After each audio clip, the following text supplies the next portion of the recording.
وإجماليتك من 100,000 شخص حسب منظمة الصحة العالمية، تمام؟ فيمثل كل حالة انتحار مأساة وأثر على الأسرة، على المجتمع، على المدن. يعني يقوم بالانتحار يترك آثار وراءه، آثار كثير، تساؤلات كثير. يا ترى لما نسمع أي شخص أو أي شخص إن كان قريب من الأهل، من العيلة، من الأقارب، حتى وإذا كان قريب، يا ترى هالشخص هذا انتحر، بيننا وبين حالنا نفكر شو السبب؟ شو اللي وصله لحالة الانتحار؟ شو اللي خلاه انه يوصل لحالة خلص انه سوداوية؟ ليش ما كان فيه يلاقي حلول مثلا؟ كل هالشيء هذا وكل هالتفكير وهاي رح نطلع عليها اليوم. يعني الشخص اللي يقوم بالانتحار لما نسمع انه انتحر يعني نفكر كثير.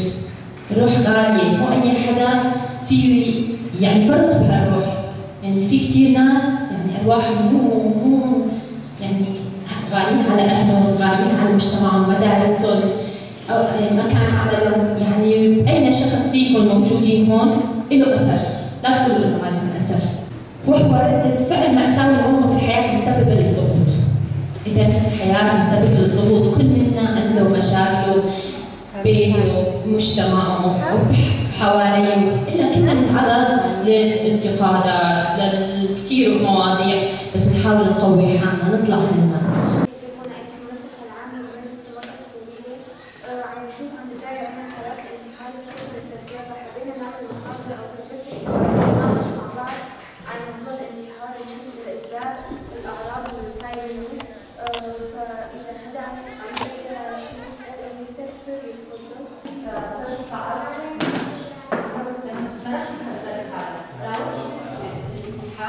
لا. كيف إرادة.